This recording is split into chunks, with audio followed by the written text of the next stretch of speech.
The scent of wilting roses hung heavy in Grace Blackwood's small apartment, a bittersweet perfume that mirrored her own life. Below, her struggling florist shop lay quiet, its vibrant blooms now sleeping, but for Grace there was no rest.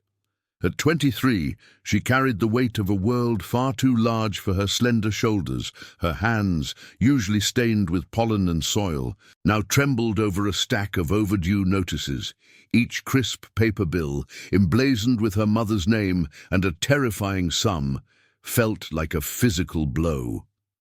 Tears, hot and unwelcome, blurred the unforgiving numbers on the medical ledgers. Her mother's illness had become a bottomless pit, swallowing every penny Grace earned, every dream she harbored. She was exhausted, her reflection in the darkened window showing a pale, drawn face, shadowed by sleepless nights and the gnawing anxiety of impending ruin. Her glamorous older sister Lydia had always been the one with grand solutions, the one who effortlessly took the spotlight. But Lydia's solution to their crushing debt had always felt too distant, too ephemeral to ever truly materialize. Then the phone rang, shrill and insistent in the quiet apartment. It was Lydia, her voice a frantic whisper, laced with barely contained panic. "Grace, you have to help me. I can't do it." Lydia's words tumbled out, a chaotic confession. She had run away, just hours before her arranged marriage to Vincent Russo, the blind billionaire. The wedding was set for tomorrow. "Please, Grace, you have to take my place, just for a little while, until the money clears. I'll explain everything later, I swear." Grace felt a cold dread seep into her bones. Take Lydia's place? Marry a man she'd never met? A man whose name alone conjured images of immense, almost mythical power. Vincent Russo. Even in the hushed tones of the city's elite, his name was spoken with a mixture of awe and fear. He was a ghost in the financial world, his wealth a force of nature, his control absolute. The thought of standing before such a man, pretending to be her vibrant, vivacious sister, made Grace's stomach churn. But Lydia's desperation was infectious, and the numbers on the bills mocked her from the table. There was no other way. Her mother's life depended on it. With a heavy heart, Grace agreed. The word barely a whisper. Her fingers instinctively went to the cracked locket around her neck, its tarnished silver holding two faded photos. One of her, small and shy, the other of Lydia, radiant and bold. The locket felt impossibly heavy, a symbol of the sisterly bond that now demanded this impossible sacrifice. She was stepping into a role she could never hope to fill, entering a world she couldn't comprehend, all for the promise that the money would clear. A tremor of fear and awe coursed through her, knowing that tomorrow she would become Mrs. Russo, binding herself to a man whose very presence commanded the air around him. Grace's heart hammered against her ribs, a frantic drumbeat beneath the borrowed silk of Lydia's gown. The luxurious fabric felt heavy and alien on her, a constant reminder of the disguise she wore. She was an imposter, a wilting wildflower trying to masquerade as a vibrant orchid, and the thought made her breath catch. The discreet courthouse, chosen for its anonymity, only amplified her terror. Each step across the polished marble floor felt like a surrender. A stern-faced lawyer presented her with a document. It was a contract, a legal tether binding her to a man she'd never met. Her gaze fell upon the raised dots covering its surface. Braille, a chilling reminder of Vincent Russo's world, a testament to his unseeing eyes. This was real. Then he entered. The air in the room didn't just still, it thickened, charged with his presence. Vincent Russo. He was taller than she had imagined, a formidable silhouette. His impeccably tailored suit clung to a strength that was both intimidating and magnetic. Even without sight, his posture and controlled movements radiated absolute power. He was a force of nature, contained. Grace felt a primitive instinct to flee, yet found herself rooted, unable to look away. His face was sculpted, sharp, bearing no hint of vulnerability. His unseeing eyes seemed to possess an intense awareness, as if they could pierce through her very soul, through the flimsy facade of Lydia's identity. She felt utterly exposed, her secret a fragile shield against his unseen gaze. He stopped a few feet from her, and the silence stretched heavy and profound. "Sign!" he commanded, his voice a low, resonant rumble that vibrated through the floorboards and directly into Grace's chest. It wasn't a request. It was an absolute directive, delivered with a quiet authority that brooked no argument. A shiver, both of fear and a strange, unfamiliar thrill, ran down her spine. His voice was a physical presence, a deep, unwavering current that swept away her ability to resist. Her hand trembled as she reached for the pen, the elegant instrument feeling impossibly heavy, a tool of her own undoing. With a shaky hand, she scrawled her forged signature, each loop and line a betrayal of her true self. Vincent's legal team, efficient and emotionless, moved swiftly, finalizing the brief, sterile ceremony. It was devoid of warmth, devoid of joy, a cold transaction that sealed her fate. Grace felt like a pawn, moved on a chessboard far too grand for her understanding. Then his hand found hers. His touch was firm, possessive, a silent claim that resonated through her entire being. He didn't ask. He simply took, his fingers closing around hers with undeniable strength. He guided her, not gently, but with confident certainty. Directly from the courthouse, she was swept along, a leaf caught in a powerful current, out into the snowy Manhattan day. A waiting armored car, black and imposing, swallowed them whole. The world outside, her past life, vanished in the closing of the heavy door. She felt the rumble of the powerful engine, the subtle sway as they moved through the city. Vincent, still holding her hand, leaned closer, his proximity overwhelming in the confined space. "You are mine now, Mrs. Russo," he stated, his voice a quiet declaration that left no room for doubt. The words settled over her, heavy and absolute. There was no escaping them, no questioning their truth. "My protection comes with my rules." His words, a pronouncement of ownership and control, should have terrified her. Yet a strange sense of profound relief washed over Grace. In that moment, surrounded by his impenetrable presence, she felt an unexpected, almost addictive safety. She had been drowning, and now he had pulled her into his world, a fortress built around her. The car ascended, whisking them higher and higher towards his glass penthouse, a gleaming eyrie above the snowy city. Below, the sprawling metropolis looked insignificant, a distant memory of a life she had just irrevocably left behind. She was his, and for the first time in a long time, she felt truly, terrifyingly safe. The armored car glided to a silent stop, and the heavy door opened to reveal not a street, but an exclusive private elevator.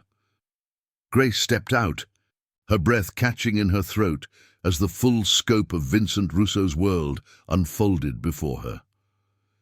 It was a sanctuary of glass and steel, soaring above the Manhattan skyline, a breathtaking, sterile expanse that swallowed the snowy city whole. This was not a home, it was an eyrie, a fortress, a monument to unbridled power. Every surface gleamed with an impeccable, cold elegance.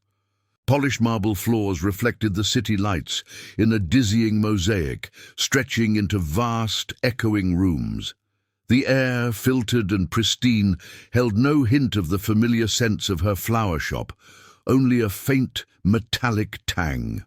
Grace felt impossibly small, a wilting wildflower in a diamond vault. Her small, flower-filled apartment, once her entire world, now felt like a distant, quaint memory, utterly insignificant. She noticed them then, the tiny, unblinking red eyes of security cameras, discreetly embedded in every corner, every wall. They were omnipresent, watchful sentinels that tracked her every movement, a silent reminder that she was now under constant observation. The sheer scale of his wealth, the meticulous design of his fortress, overwhelmed her, leaving her feeling utterly out of place, an alien in a gilded heaven. Vincent, moving with a fluid certainty that belied his blindness, led her further into the penthouse. He stopped in the vast living area, the city lights a dazzling backdrop behind him. He turned, his unseeing gaze seeming to pin her in place. "This is your new home, Mrs. Russo," he stated, his voice a low, resonant hum that filled the vast space. "And with it come my expectations." Grace swallowed, her throat suddenly dry. His presence, even without direct command, was absolute. She felt a profound shift in the air, a tightening of the invisible strings that now bound her to him. "You will adhere to my schedule," he continued, his tone quiet, but leaving no room for negotiation.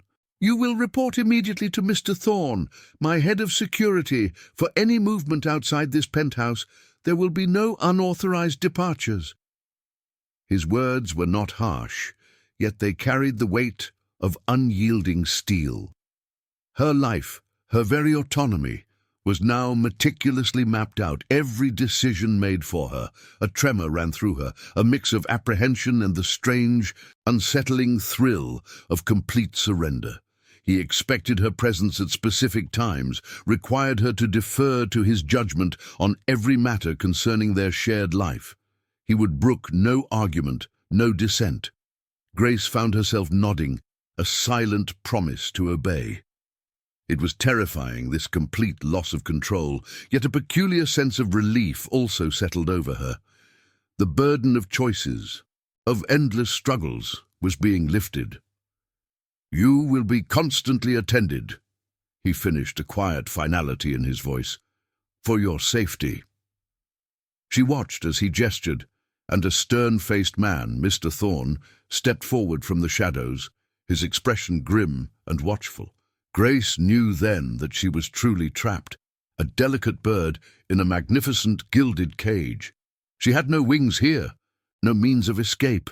The days that followed blurred into a surreal rhythm. She struggled to adapt to the opulent yet rigid routine.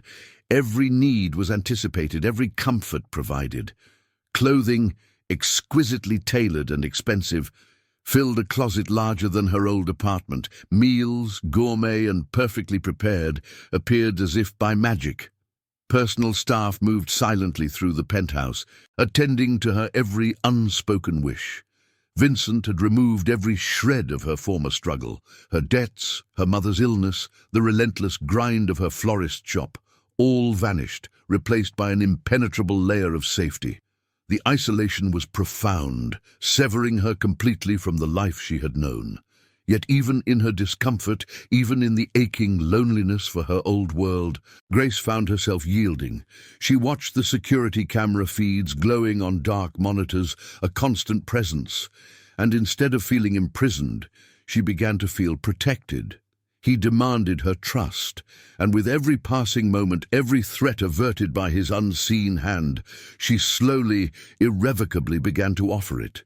He owned her, and in his absolute dominion she was finally, terrifyingly, safe. Vincent, for all his unseeing eyes, possessed an uncanny awareness that transcended mere sight. He mapped his world, and now he was mapping her within it. Grace felt his perception like an invisible web, tracing her movements, charting her presence. He would ask quiet questions, never directly, but through his staff or in passing remarks directed at her. "Mrs. Russo prefers the north-facing window in the morning, correct? Or does the scent of jasmine linger on her?" His questions were precise, designed to build a detailed sensory blueprint of her existence within his glass palace. She felt him learning her, adjusting his own movements to account for her. He never bumped into her, never misjudged her distance, even in the vast, echoing rooms. His control was absolute, extending even to the invisible spaces she occupied. It was unnerving, this constant, non-visual observation, yet there was a strange comfort in knowing she was so completely seen, so thoroughly accounted for. It was as if his blindness sharpened his other senses, making him even more formidable, more perceptive than any sighted man. Amidst the sterile perfection of the penthouse, Grace found a small, unexpected solace. In a forgotten corner of a vast, formal living room, tucked behind a towering sculpture, sat a crystal vase. And in it, defying the cold elegance, was a single, vibrant, red rose. It must have been left by a staff member, a fleeting splash of color in a world of muted tones. Grace began to tend to it. A tiny act of rebellion, a whisper of her past life.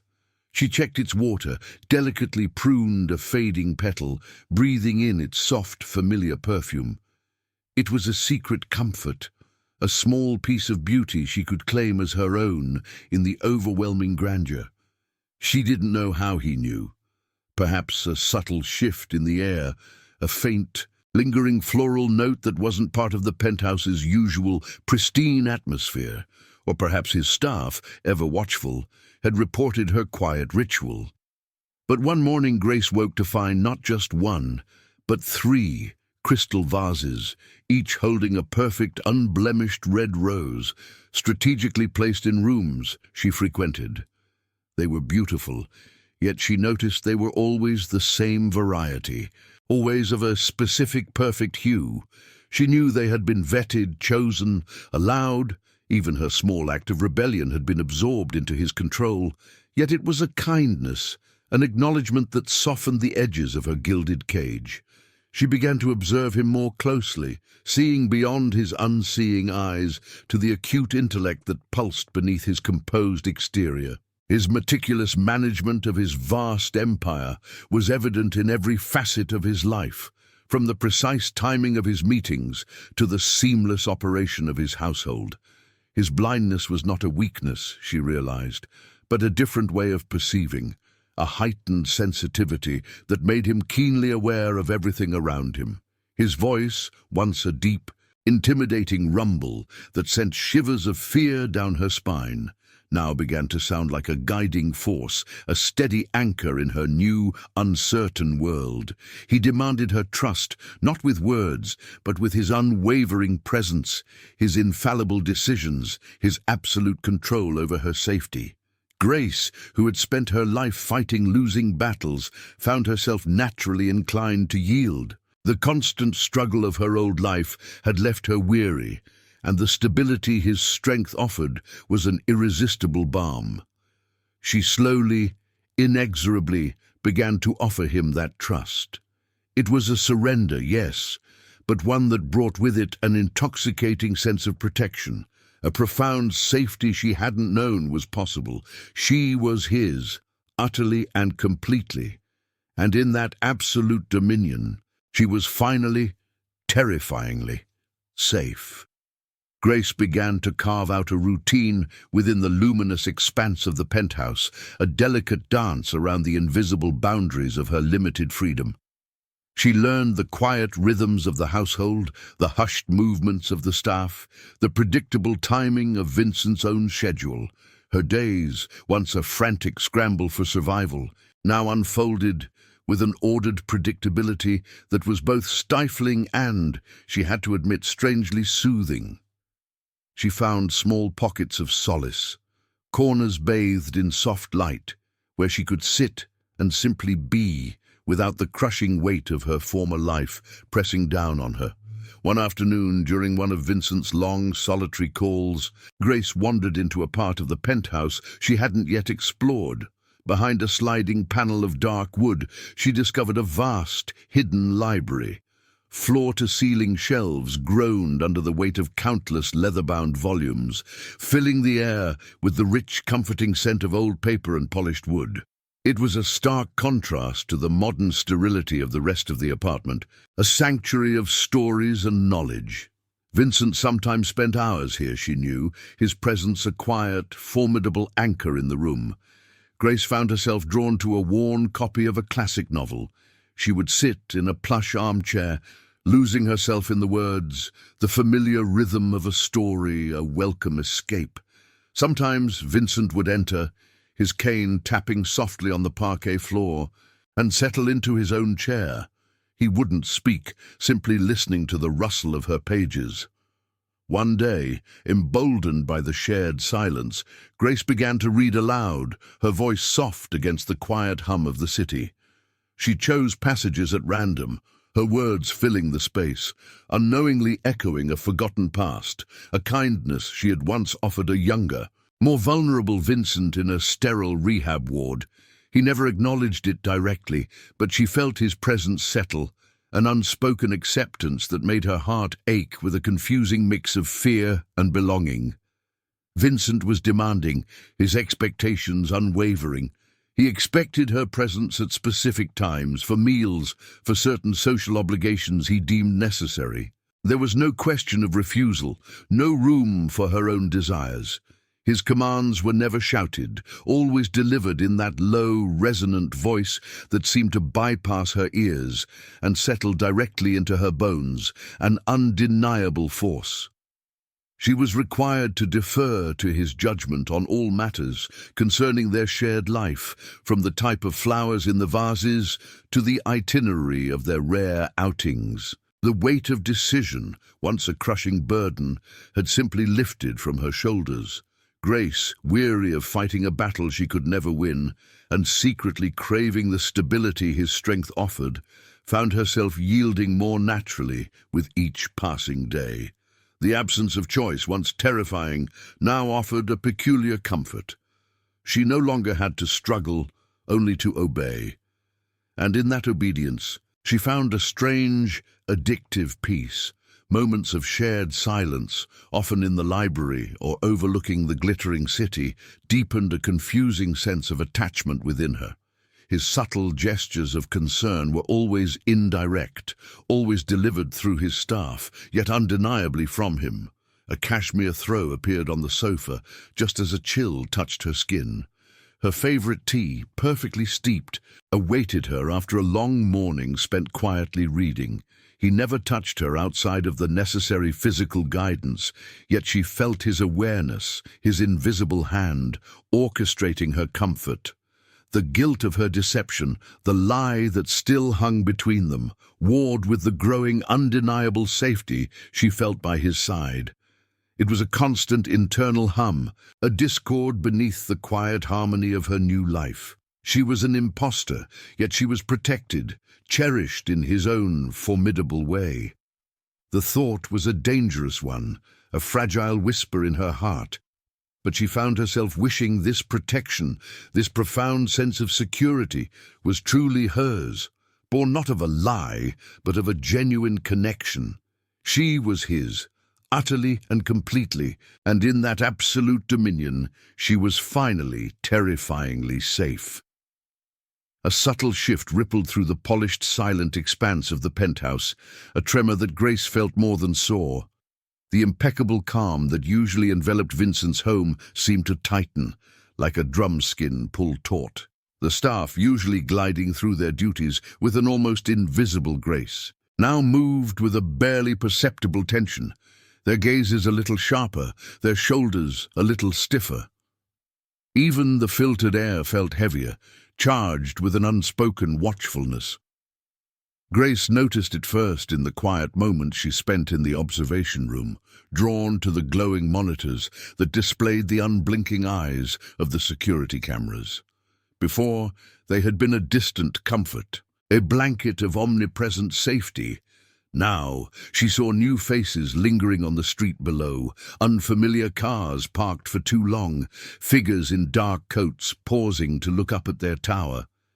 They were like shadows, too still, too deliberate.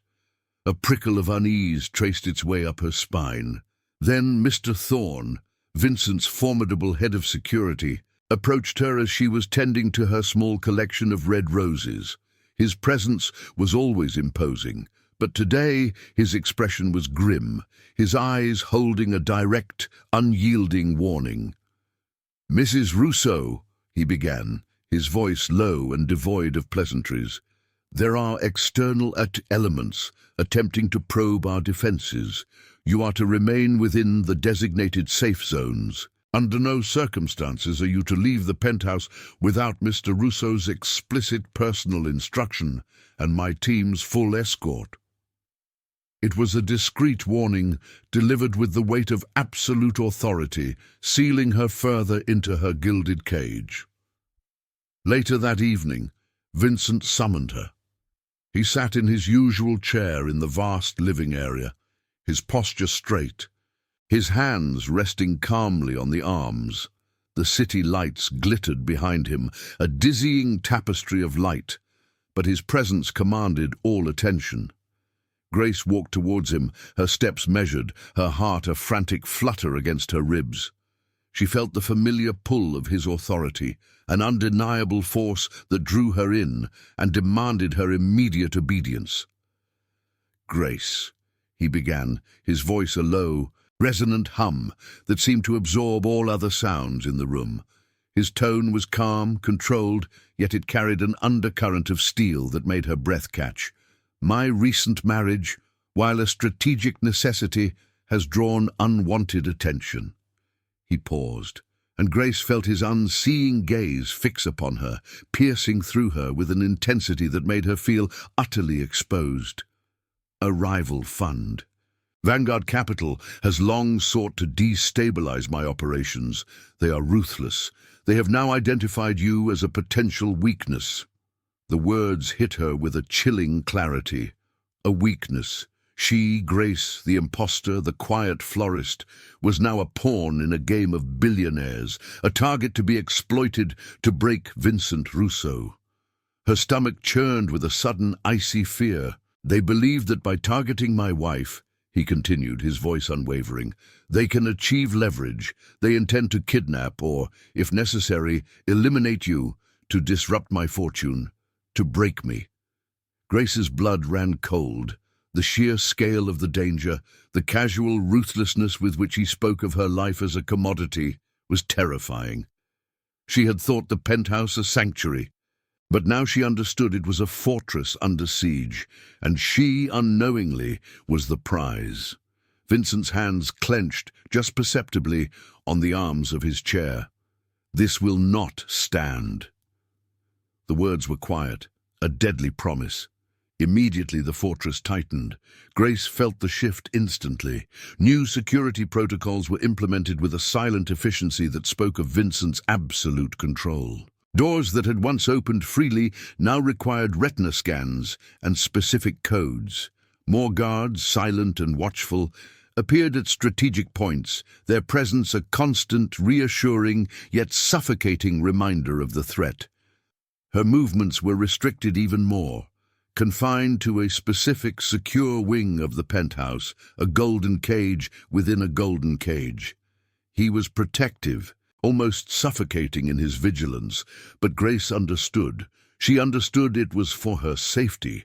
She witnessed his quiet ruthlessness as he ordered his security network to monitor everything, to track every anomaly, to anticipate every move of their enemies. There was no panic in him, only a cold, calculated response. He was a force, an immovable object against the encroaching danger, and she, his possession, was now wrapped in his impenetrable shield. In the terrifying shadow of these new threats, Grace felt a profound, almost addictive safety in his absolute dominion. She was his, and he would not permit her to be touched. The subtle shift Grace had felt days earlier intensified, pressing down on her with a palpable weight. The penthouse, once an overwhelming symbol of wealth, now felt like a high-altitude bunker, constantly bracing against an unseen storm. Every shadow seemed deeper, every distant city hum a potential threat. Her gentle nature, once a source of quiet strength in her former life, now felt like an exposed nerve, vibrating with a constant low thrum of fear. She clung to Vincent's rules, to the routines, to the omnipresent security, finding a strange, almost desperate comfort in their rigid predictability. His control, once intimidating, was now her only anchor. One crisp morning, the fragile peace of the penthouse shattered. Grace was in her private sitting room, a space Vincent had carefully curated for her comfort, a quiet haven of soft light and muted colors. A junior aide, usually unflappable, approached her with a tremor in her hands, holding a small, elegantly wrapped box. It wasn't a gift. The wrapping paper, a glossy black, was pristine. But taped to its center was a single withered black rose, its petals crumbling at the edges, a stark contrast to the vibrant red blooms Vincent now had placed for her. It was a message, chilling in its silent menace. Grace's breath caught in her throat. Her fingers, usually so steady with delicate blossoms, trembled as she took the box. She didn't need to open it. The symbolism was clear, brutal, and utterly terrifying. Her heart hammered against her ribs, a frantic bird trapped in a cage. This wasn't about Vincent's empire. This was personal, directed at her. It felt like a cold hand reaching through the glass, a direct assault on her fragile sense of security. Her softness, her vulnerability had been exposed, and now it was being used against her. Before Grace could even process the full extent of her fear, Vincent's head of security, Mr. Thorne, materialized in the doorway. His face a mask of grim determination. He took the box from her, his movements swift and efficient. And within moments, Vincent himself entered the room, his cane tapping a sharp, decisive rhythm on the marble floor. He moved with an unsettling calm, an almost predatory grace, his presence instantly filling the space, pushing back the encroaching fear with his sheer force of will. "What is it?" Grace managed, her voice a thin, reedy whisper. Vincent stopped directly in front of her, his unseeing eyes fixed on a point just beyond her shoulder. His face, usually a study in controlled composure, was now taut, a muscle ticking almost imperceptibly in his jaw. His fury, though contained, was palpable, a silent roar that vibrated through the air. It was a cold, dangerous anger, far more terrifying than any shouted outburst.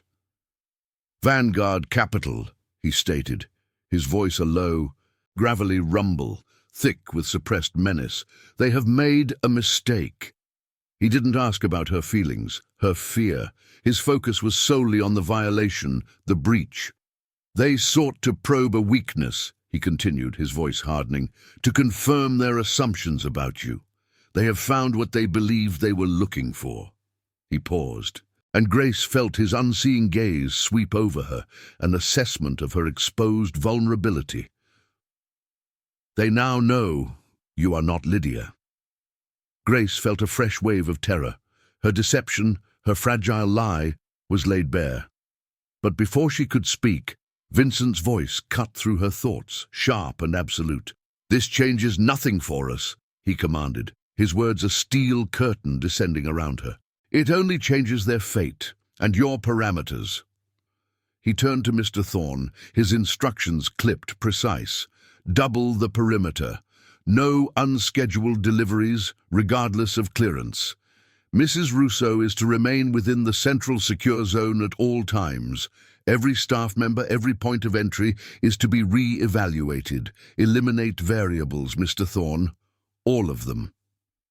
His words, "eliminate variables," sent a shiver down Grace's spine, a chilling glimpse into the ruthless machinery that protected her. He was not just tightening security, he was unleashing a force. He turned back to Grace, his hand reaching out, not to comfort, but to guide her, his fingers firm on her arm. "You will stay by my side, Grace. You will follow every instruction. Your safety depends on your absolute obedience." Grace, genuinely frightened by the direct threat and his unspoken fury, leaned into his touch, into his protection. The contrast between his harsh, unforgiving world and her own gentle nature was stark, yet she found herself trusting his judgment completely. There was no room for doubt, no space for resistance. The idea of leaving, of returning to her old, vulnerable life, once a distant possibility, now seemed unthinkable, a leap into certain death. He was her shield, her fortress, and in his absolute dominion, she was terrifyingly, irrevocably safe. The cold dread that had settled in Grace's stomach deepened, twisting into a knot of anxiety. The menacing black rose, the silent fury in Vincent's eyes, it all pointed to a world far more dangerous than she could have ever imagined. But the external threats were not the only shadows lingering. Another, older darkness began to stir, a spectre from Lydia's past that now reached for Grace. She was in the library, seeking solace in the scent of old books, when Mr. Thorne's voice, unusually grave, broke the quiet. He spoke to Vincent in hushed tones, words like old markers, unpaid debts, and Blackwood Florist piercing through the heavy silence. Grace felt a prickle of ice down her spine. The loan sharks, Lydia's gambling debts, the ones that had driven her sister to this desperate marriage in the first place, were now resurfacing, a hungry beast stirring from its slumber. Vincent's response was immediate, his voice low and devoid of emotion, yet carrying an undeniable edge of steel. Intercept. Neutralize any contact. Mrs. Russo's past is no longer relevant. Her current status is under my protection. Grace didn't hear the full details, but she understood the implication. They were trying to reach her, perhaps through her mother, perhaps through the remnants of her old life. The realization that even her mother, fragile and ill, was now a potential target sent a wave of nausea through her. This danger was relentless, reaching for every vulnerable part of her. Later that day, Vincent called her to his study, the room a stark testament to his power, filled with gleaming screens displaying complex data. He sat behind his massive desk, his unseeing eyes focused somewhere beyond her, yet she felt his full attention. "The loan sharks who held your sister's markers are making their move," he stated, his voice a quiet pronouncement. "They believe that with the Russo wife now in play, they can leverage those old debts. They see you as a gold mine." Grace swallowed, her throat dry. The words were blunt, stripping away any pretense. She was a valuable asset, a means to an end. It was humiliating, yet in his directness there was also a strange, stark honesty. "My security network has intercepted their initial attempts," he continued, his tone unwavering. "Letters sent to your former address, attempts to contact your mother's care facility, all have been cut off. They will not reach you, Grace, nor will they touch anyone connected to you." His words, a shield dropped around her, should have brought comfort, but they were laced with a chilling emphasis on the lethal nature of their enemies. He shared just enough, a controlled drip of information, to keep her compliant, to keep her afraid. He didn't detail the methods of interception, the silent, efficient ruthlessness of his security team. He didn't need to. The unspoken implication was enough. Outside his sphere, there was only danger, only predation. Grace felt herself shrinking, her world constricting even further. Her mother, her only remaining tie to her old life, was now protected by Vincent, absorbed into his dominion. He had isolated her completely, severed every thread that connected her to her past. It was terrifying, this absolute control over her existence, yet a profound, unsettling comfort began to root itself deep within her. He was her only shield. She knew, with a certainty that chilled her to the bone, that without him she would be utterly defenseless. The thought of facing Vanguard Capital or the ruthless loan sharks alone was unthinkable. She would be utterly lost, destroyed. Vincent's authority, once a heavy weight, now felt like a blanket, warm and suffocating, but undeniably safe. The constant surveillance, the unblinking red eyes of the cameras, the ever-present security detail, all of it transformed in her mind. It was no longer an intrusion, but a necessary embrace, a constant reminder of the impenetrable wall he had built around her. She clung to him, to his rules, to his absolute power, like a lifeline. She was his, utterly and completely, and in that absolute dominion, she was terrifyingly, irrevocably safe. The subtle shifts Grace had observed days earlier now coalesced into a palpable tension, tightening around the penthouse like a vice. The air itself felt thin, charged with a new urgent watchfulness. The quiet hum of the building's systems, usually a comforting backdrop, now sounded like a low thrum of impending danger.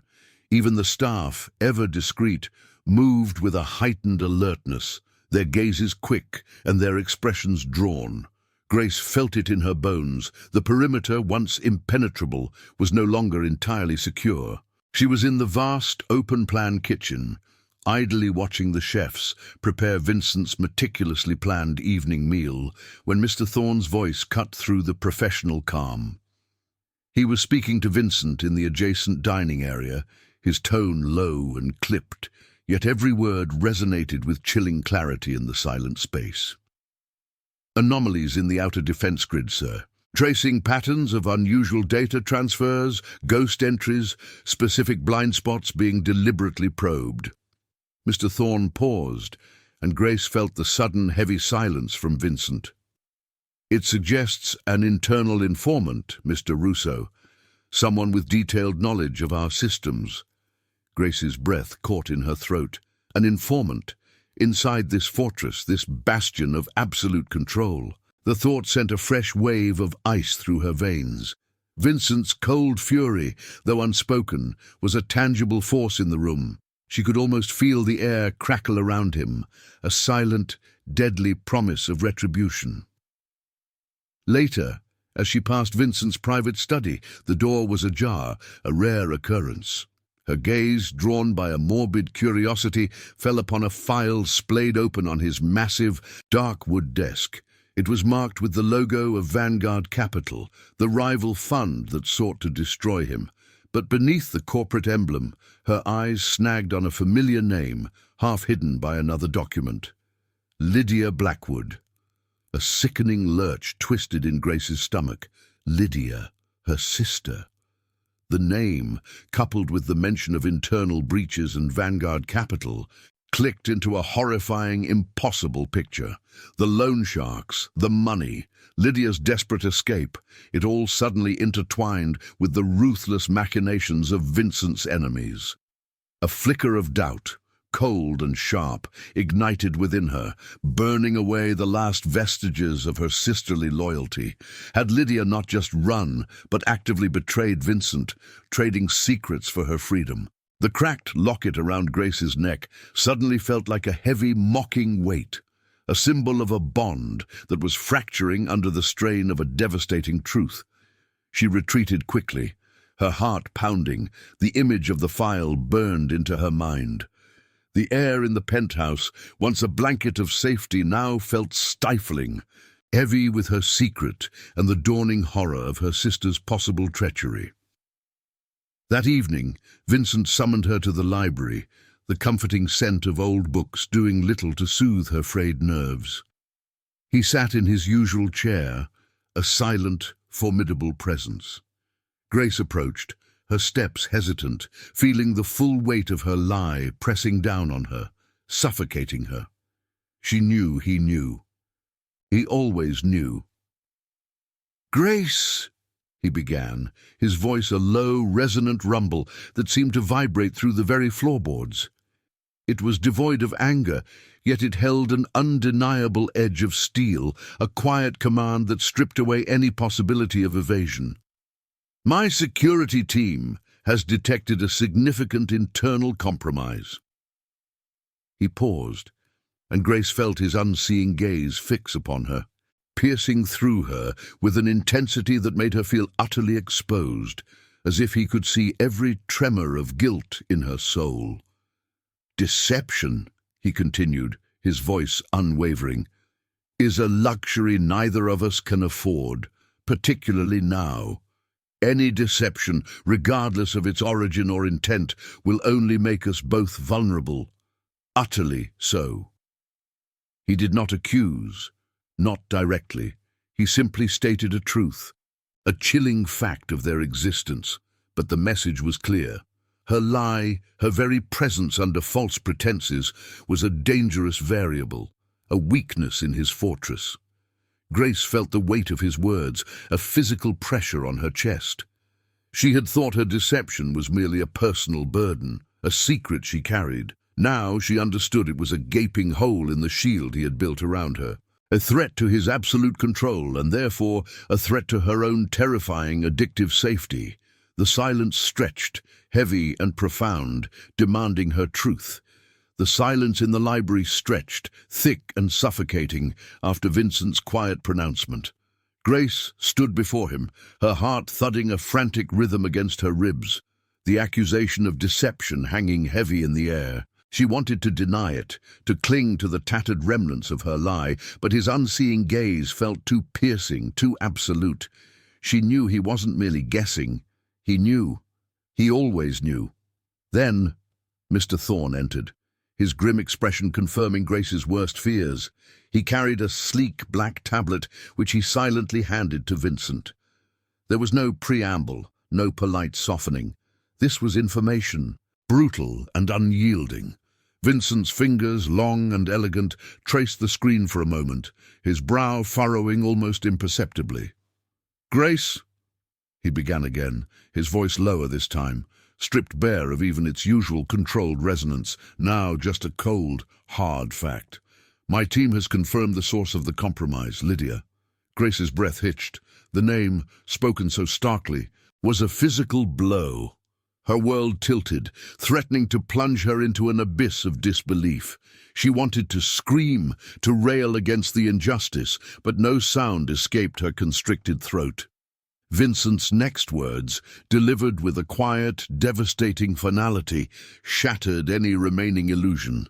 She not only fled, but she actively sought out Vanguard Capital. She provided them with detailed schematics of the penthouse security systems, information on my routines, anticipated blind spots.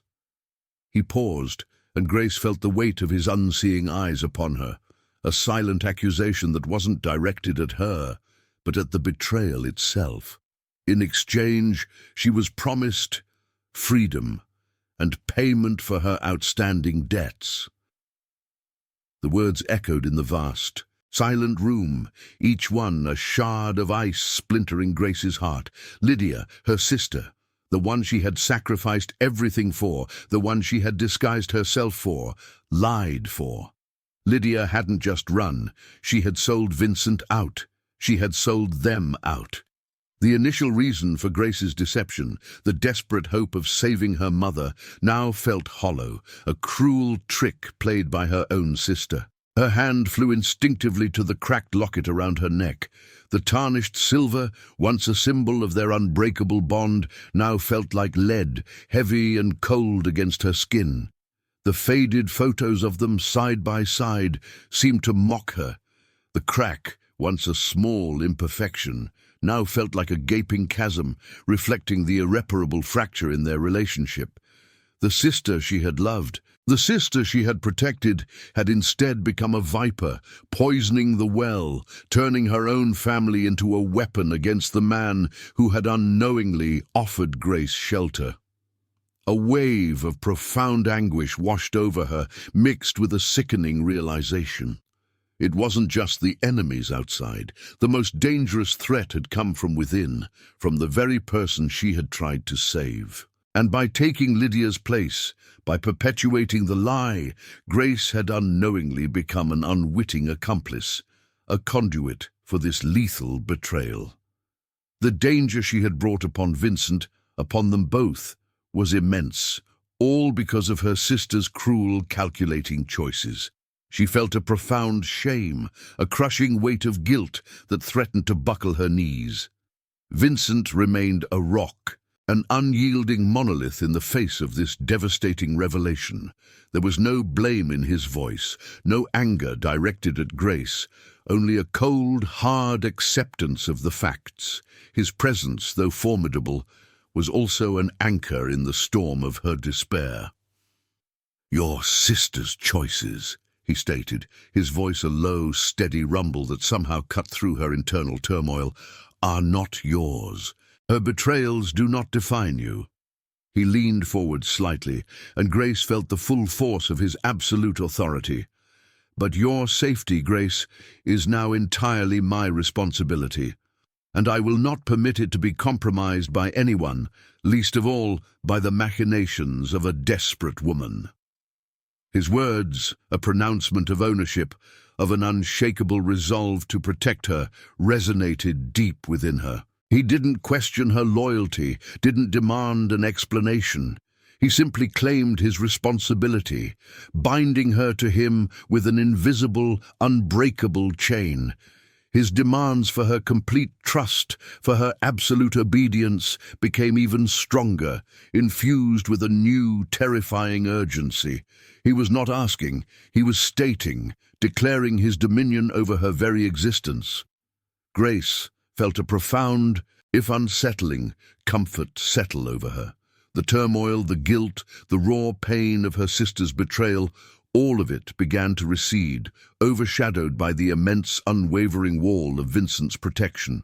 She was his, utterly and completely, and in his absolute dominion, she was terrifyingly, irrevocably safe. He would not let her fall. And in that knowledge, she found an addictive sense of security, a profound surrender to his will. The pervasive tension in the penthouse, though still present, subtly shifted. After the devastating revelation of Lydia's betrayal, Grace expected Vincent's cold fury to turn on her, the imposter. Instead, his focus, if anything, intensified. He watched her not with his unseeing eyes, but with an acuity that made her feel more profoundly seen than she ever had before. His head would tilt almost imperceptibly when she spoke, as if catching nuances in her voice that others missed. He seemed to register the faint scent of the chamomile tea she now favored, the subtle rustle of her dress as she moved, the slight tremor in her hands when she was particularly anxious. He began to test her, subtly. During their quiet meals or in the library, he would guide their conversations, weaving in seemingly innocuous questions about preferences or memories that felt too specific for someone who believed she was Lydia. "Did you not always prefer the scent of petrichor after a storm, Mrs. Rousseau?" he might ask, his voice a low, even murmur. Grace would hesitate, her mind racing. Lydia had always hated the rain, preferring the crisp, clean air of a dry day. Grace, however, loved the earthy, damp smell of rain on hot pavement. She would offer a vague, non-committal answer, her heart pounding, convinced her lie was about to unravel. Another time, he asked about a specific passage in a rare first-edition novel in his library. "I recall a particular phrase on page 97 of this edition," he mused, his fingers lightly tracing the spine of the book she'd been reading just an hour before. "Something about the quiet strength of a forgotten bloom." Grace's blood ran cold. She had been reading that very passage that morning, marveling at its poignancy. Lydia would never have picked up such a book, let alone remembered a specific line. How could he know? Was he truly blind to everything? The question began to haunt her, a persistent whisper of doubt about his perceived vulnerability. Her confusion grew, a disquieting hum beneath the surface of her carefully constructed composure. She felt increasingly unnerved by his probing questions, by the way his unseeing gaze seemed to bore into her, as if stripping away her disguise with quiet, relentless precision. Every detail he recalled, every preference he hinted at, felt like a direct assault on her pretense, a terrifying indication that he saw far more than she could ever comprehend. She started to wonder if he had known all along, if her entire elaborate deception had been a transparent farce from the very beginning. The thought was both terrifying and, in a strange, unsettling way, thrilling. One evening, Grace was in the library, attempting to read, but her mind was too agitated. Vincent entered, his presence a powerful wave in the quiet room. He walked directly to the armchair opposite hers, settling into it with his customary grace. The silence between them stretched, thick with unspoken questions and simmering truths. "There was a girl," he began, his voice soft, almost a memory. who used to read to me in the rehab ward after the accident. She had a particular way with words, a gentle cadence that made even the driest texts come alive. Grace froze, her breath catching in her throat. The rehab ward, the accident, the memory, long buried, resurfaced with a painful clarity. She remembered the awkward, shy girl she had been, volunteering to read to the patients, a desperate attempt to feel useful after her own small world had been upended. She remembered the young, newly blinded man, fiercely proud, who had reluctantly allowed her to read to him, the way he would listen intently, his strong hands clenching and unclenching with a frustration she understood. Vincent continued, his voice still quiet, but now laced with an undeniable certainty.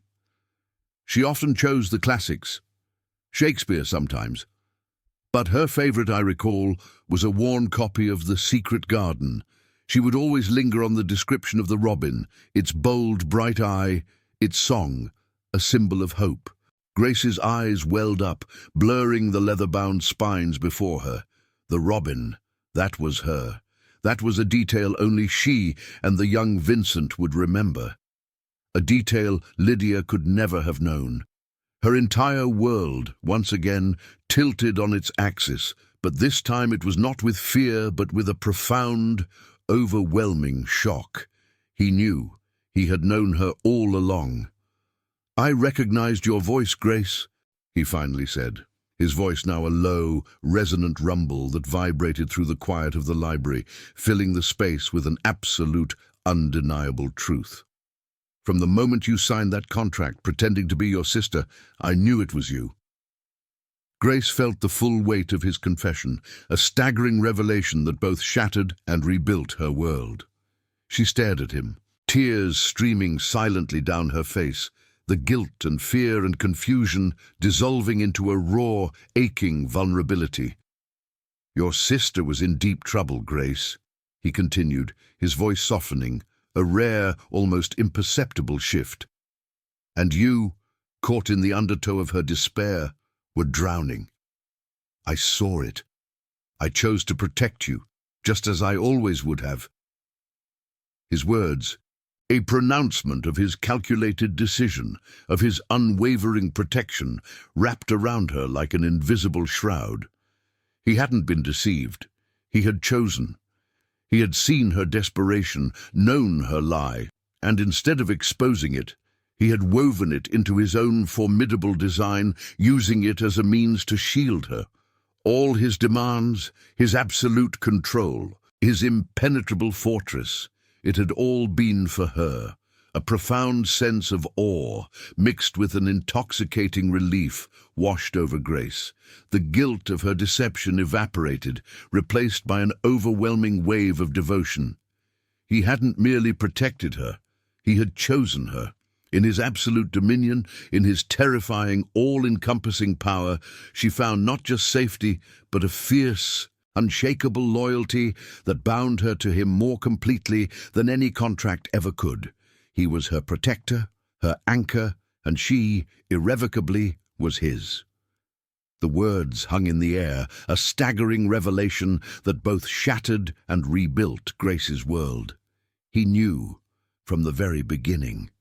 Every trembling signature, every stolen glance, every carefully constructed lie. He had seen through it all. Vincent Russo, the blind billionaire, had not been deceived. He had merely allowed the deception to play out, a puppet master pulling strings she hadn't even known were there. "I recognized your voice, Grace," he repeated, his voice a low, resonant rumble that vibrated through the quiet of the library, filling the space with an absolute, undeniable truth. "From the moment you signed that contract, pretending to be your sister, I knew it was you." Her breath hitched, a silent sob catching in her throat. All this time, her carefully guarded secret, her gnawing guilt, her fear of exposure, it had been for naught. He had known, he had always known. "Your sister was in deep trouble, Grace," he continued, his voice softening, a rare, almost imperceptible shift that somehow made his words even more potent. "And you, caught in the undertow of her despair, were drowning. "I saw it. I chose to protect you, just as I always would have." Grace felt the full weight of his confession, a staggering revelation that washed over her like a tidal wave. He hadn't merely protected her from the external threats. He had protected her from her own sister's recklessness, from the crushing weight of her mother's debts, from the very desperation that had driven her into this impossible lie. He had manipulated the situation. Every calculated move, every tightening of the security, every subtle command, all of it had been for her safety, for her protection. Her tears streamed silently down her face. No longer tears of fear or confusion, but of a profound, overwhelming emotional release. All her guilt, the heavy cloak of deception she had worn, dissolved into nothingness. It simply vanished, replaced by a new, fierce, and utterly consuming sense of devotion. He was not just her captor, her powerful husband. He was her savior, her unwavering shield against a world that had sought to break her. She understood now. His methods, his absolute control, his formidable power, it had all been an intricate dance, orchestrated to shield her from a lethal vendetta. He hadn't needed her to be Lydia. He had chosen her, Grace, the quiet florist, recognizing her vulnerability and deciding with an almost terrifying certainty that she belonged under his protection. Grace felt an irresistible urge, a primal need to be closer to him, to physically connect with the unshakable force that was Vincent Russo.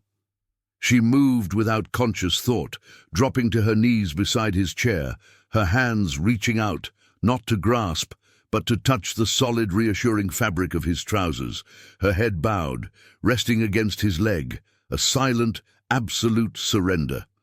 Her fear, once a constant companion, transformed into a fierce, unwavering loyalty that burned bright within her. I will stand by you," she whispered, her voice thick with emotion, muffled against his leg. "No matter what. I'm yours, Vincent. Truly yours." The words were not a plea, but a vow, a complete and unreserved offering of herself.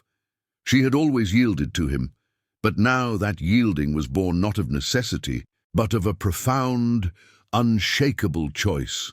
She craved his dominion, finding an addictive solace in the absence of her own choice, a deep comfort in his absolute authority over her life.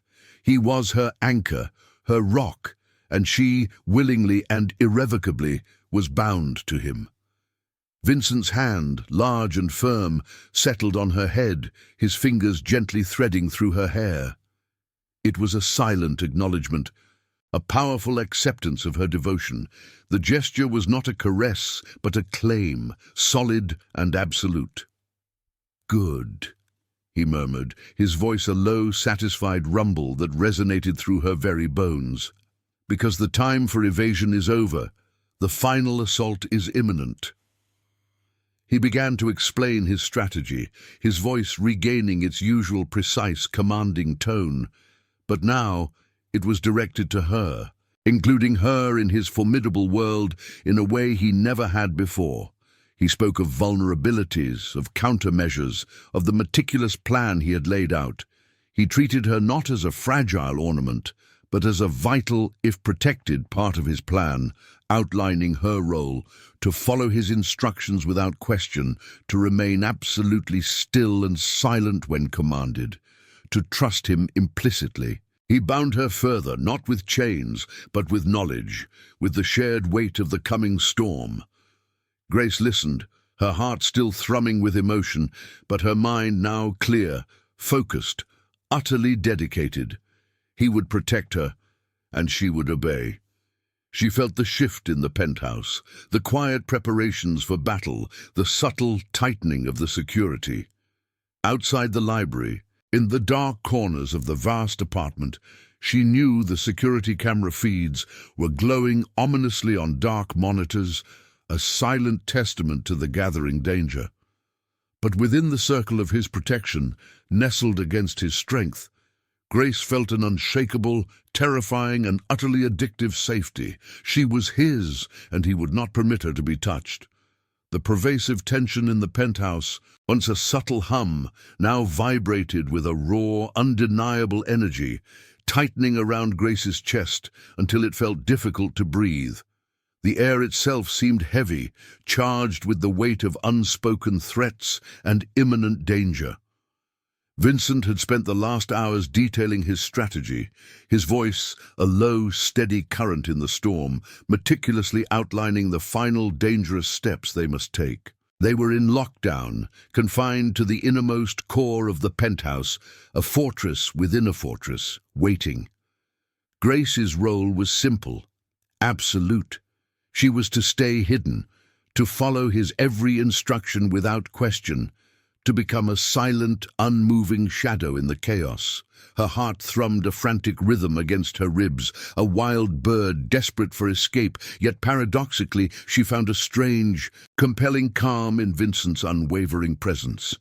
He was an unshakable anchor in the rising tide of her fear, his absolute control over every detail, a balm to her terrified spirit. He had guided her to a small, windowless room deep within his private chambers, a reinforced vault disguised as a walk-in closet. The air was thick with the scent of his expensive clothing, a comforting reminder of his formidable presence. "Stay here," he had commanded, his voice a low, resonant rumble that left no room for argument. "Do not move, do not speak, do not make a sound, no matter what you hear." His hand had rested on her shoulder for a brief, firm moment, a silent promise of protection, a physical manifestation of his dominion. She had nodded, unable to speak, her entire being focused on his words, on his will. The wait was agonizing, each tick of the unseen clock stretching into an eternity. Grace huddled in the darkness, the silence pressing in on her, amplifying every distant creak and groan of the vast building. She squeezed her eyes shut, trying to banish the terrifying images her mind conjured, clinging to the memory of Vincent's calm, powerful voice. Then, without warning, the world plunged into absolute darkness.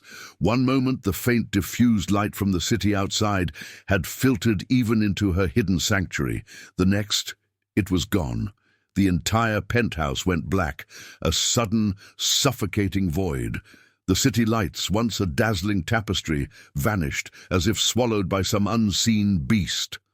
Alarms, shrill and piercing, shrieked through the sudden silence of the building, a cacophony of warning that scraped against Grace's raw nerves. Her breath hitched, a choked gasp of pure terror. She pressed herself harder against the cold wall, her hands clasped tightly over her mouth to stifle any sound. Just as suddenly as they blared, the alarms cut out, plunging the penthouse into an even deeper, more terrifying silence. It was a silence that spoke of absolute control, of a system utterly neutralized. The rival fund hadn't just breached his digital fortress, they had brought it to its knees. Now sounds of forced entry began, distant at first like muffled thuds, then growing closer, sharper, more violent. Heavy impacts against metal, the sickening crunch of shattering glass, the rhythmic thud of multiple footsteps, moving with chilling purpose. They were in the penthouse. They were coming for her. Grace whimpered, a tiny, involuntary sound swallowed by the suffocating darkness. Her entire body trembled, a tremor that started in her core and spread to her fingertips. She was utterly defenseless, utterly vulnerable, a lamb awaiting slaughter. Her mind screamed for Vincent, for his strength, his protection. Then a new sound.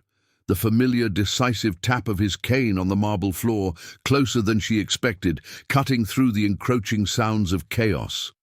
A wave of profound, almost dizzying relief washed over her, so potent it made her weak. He was here. He hadn't left her. The door to the vault opened silently, revealing Vincent's silhouette against the slightly less oppressive darkness of the corridor.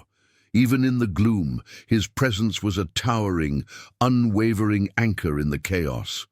He moved with an unsettling calm, a terrifying grace that belied the terrifying situation. His unseeing eyes seemed to pierce through the darkness directly to her. "Come," he commanded, his voice a low, steady rumble that sliced through her terror, pulling her from the paralysis of her fear. It was an absolute directive, delivered with a quiet authority that brooked no argument, no hesitation. She didn't question, didn't think. She simply obeyed. Grace stumbled out of the vault, her limbs stiff with fear, but the moment she was near him, a new, almost addictive sense of safety enveloped her. His hand, strong and firm, found her arm, guiding her, pulling her against his side. She felt the solid warmth of his body, the unyielding strength beneath her fingers, and a profound, animalistic trust surged through her. He was her shield, her fortress, her absolute protector.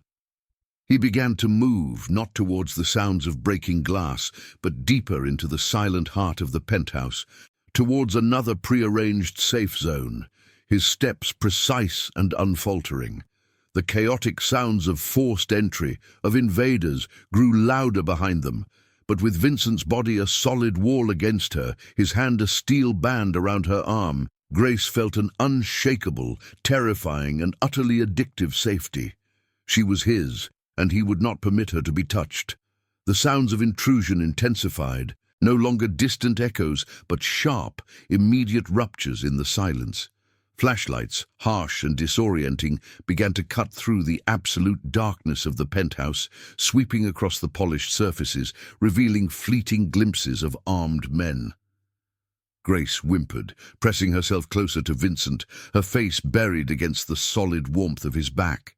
His body was a wall, an unyielding barrier between her and the terrifying unknown. Vincent, however, moved with an unsettling calm. His steps were precise, unfaltering, as if the darkness itself were a map only he could read. He knew every inch of this fortress, every shadow, every hidden corner.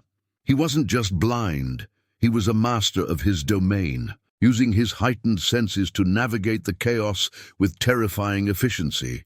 Grace felt the subtle shift in his muscles, the coiled power beneath her hand, and a primal instinct to obey, to yield, surged through her.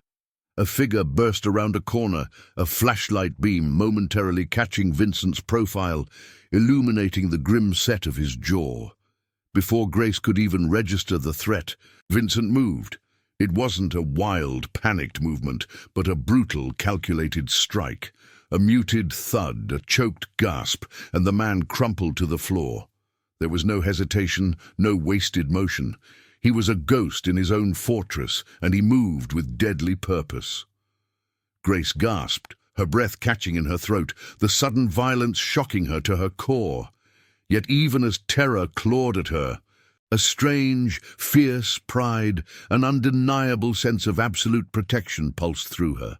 He was doing this for her. He was protecting her with every fiber of his being, with every lethal action. More figures appeared, their flashlights dancing wildly. Vincent pushed Grace behind a heavy marble column, her body shielded completely by its immense bulk and his own formidable presence. His hand, a steel vise, held her arm, keeping her pinned, safe, utterly immobile. Sounds of struggle erupted, a sharp crack, the muffled report of a specialized weapon, a grunt of pain. Grace squeezed her eyes shut, clinging to the only constant in the terrifying darkness, Vincent's unyielding strength. She heard him move, a whisper of fabric, a decisive impact, each sound, though violent, translated in her mind to a layer of increasing safety, a testament to his absolute control. He was a force of nature, protecting what was his, and she was undeniably his. The cacophony was deafening now. Shouts, more impacts, the sickening sound of bodies falling. Grace felt Vincent's body tense, then relax slightly. He was a predator, methodically eliminating the threat. He moved again, pulling her along, always keeping her behind him, always ensuring she was shielded. His unseeing eyes seemed to know exactly where to go, where the next threat would emerge, and where the next safe haven lay. Then a new sound cut through the chaos, distant but growing louder, the wail of police sirens, a lifeline piercing the night. They were coming. The thought brought a wave of relief so potent it made her knees weak. The fighting subsided, replaced by the heavy breathing of Vincent and the ominous silence of the fallen. A moment later, a blinding beam of light hit them, followed by the shouts of police officers. "NYPD! Hands where I can see them!" The heavy, reinforced doors of the penthouse, now mangled and forced open, revealed a swarm of uniformed officers, their weapons drawn, flashlights cutting through the gloom. They saw Vincent first, tall and imposing, his clothes disheveled, a dark stain spreading on his shoulder, his face grim. And then they saw Grace, small and trembling, clinging to him. "Mrs. Russo!" an officer exclaimed, his voice urgent, his eyes wide with concern as he took in the scene of carnage. "Are you unharmed? We need to get you out of here, away from this dangerous man." He reached for her, his hand extended, an offer of escape, of freedom from the terrifying power that had consumed her. Grace looked at his hand, then at the officers, then back at Vincent. He stood unmoving, his unseeing eyes fixed on the sounds, his powerful body still radiating an unspoken command, a quiet claim. He was battered, bleeding, but utterly victorious. A fierce, unshakable certainty solidified in Grace's heart. Leave him? After everything? After he had literally shielded her with his body, fought like a demon in the dark for her safety? The thought was a betrayal, an impossibility. All the fear, all the terror, all the desperate yearning for safety coalesced into one powerful, undeniable truth. She tightened her grip on Vincent's hand, clinging to him as if her life depended on it. Because it did. She looked up at his unseeing eyes, a profound love and devotion shining in her own, raw and exposed. "No," she said, her voice clear and unwavering, resonating with a strength she hadn't known she possessed. She looked directly at the officer, her chin lifting. "I'm his wife, in truth, not just on paper." Her words echoed in the stunned silence of the penthouse, a declaration of unwavering loyalty, of absolute surrender, of a bond forged in fire and blood. She was his, utterly and completely, and in his absolute dominion, she was finally, terrifyingly, irrevocably safe. The aftermath of the assault was a whirlwind of controlled chaos. Police officers swarmed the penthouse, their questions sharp and insistent, but Vincent, even battered and bleeding, remained an unyielding wall. He spoke with a quiet authority that brooked no argument, his legal team moving with silent efficiency to contain the narrative, to ensure his version of events became the indisputable truth. Grace, clinging to his hand, watched as the powerful machinery of his empire smoothly dismantled the threats that had dared to breach his domain. Reports filtered in, delivered in hushed tones to Vincent's ear. Vanguard Capital, the rival fund, was reeling. Their carefully orchestrated attack a catastrophic failure that exposed their ruthlessness and secured their demise. The loan sharks, once a terrifying shadow from Lydia's past, were swiftly neutralized, their networks broken, their influence eradicated. And Lydia herself, apprehended and facing the full legal consequences of her betrayal, was a distant, broken memory. Her choices no longer able to touch Grace.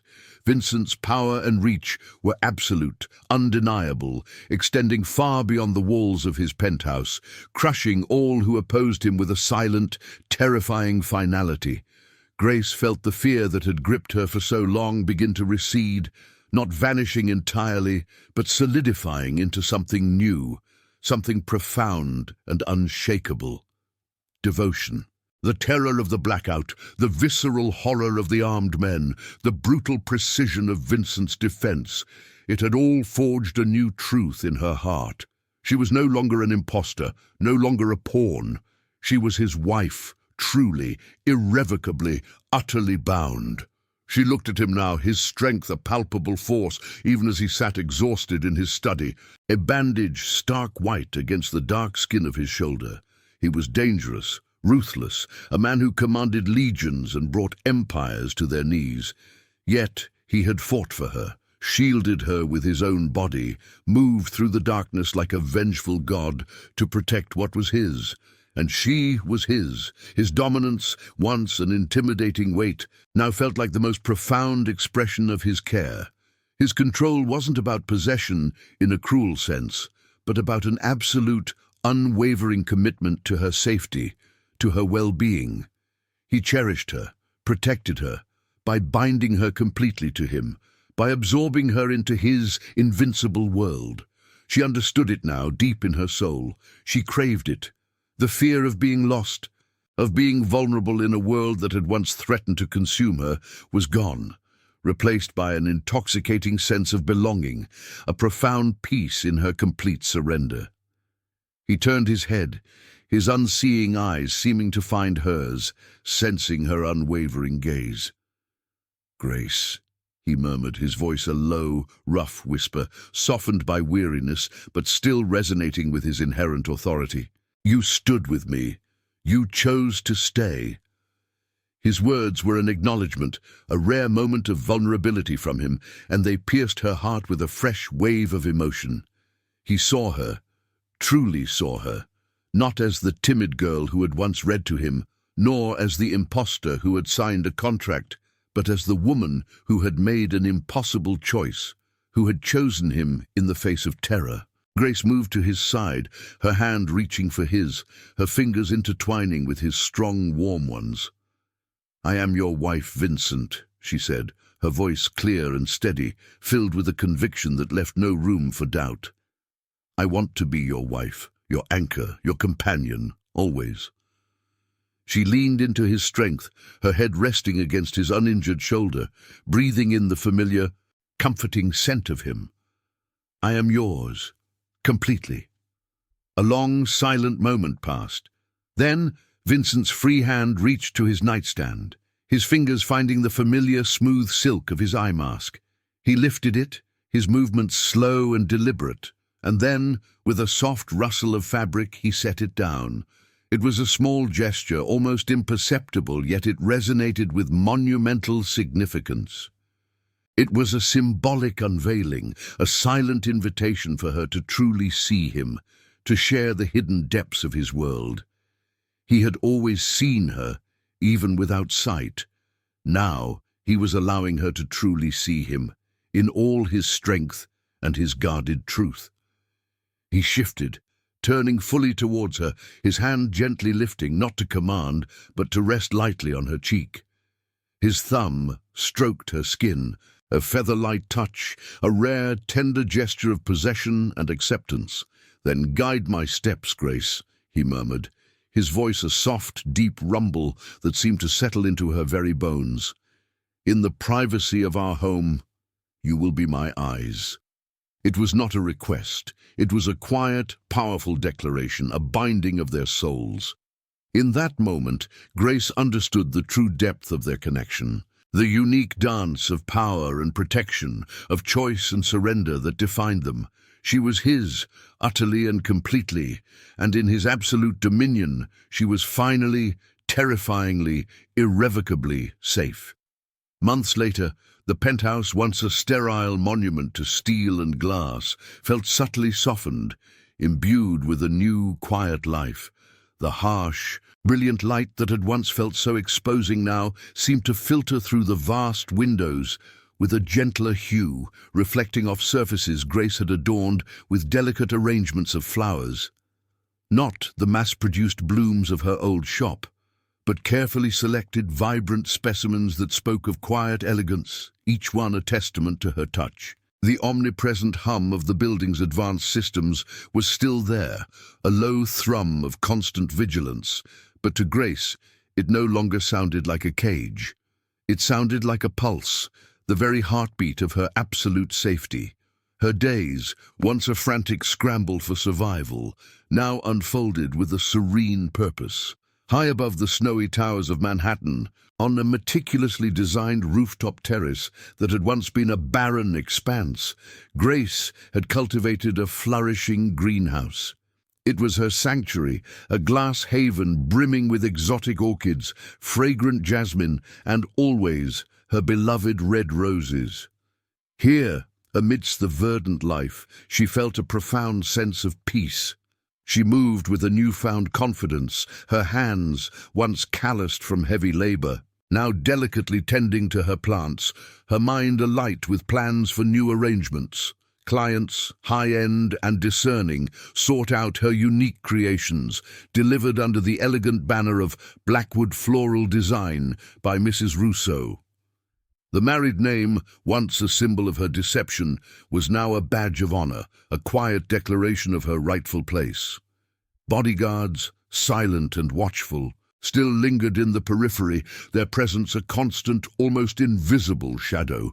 They accompanied her on rare outings, stood guard by the greenhouse entrance, and were always within earshot. But Grace was no longer afraid. The fear that had once clutched her heart, a constant companion in her old life, had completely dissipated, replaced by a deep, unwavering certainty of her protection. She understood now that their presence was not a restriction, but an extension of Vincent's absolute dominion, a visible manifestation of his unshakable promise to keep her safe. She was cherished, secured, and utterly protected, surrounded by an impenetrable shield of his making. Vincent Rousseau remained the formidable ghost in the financial world.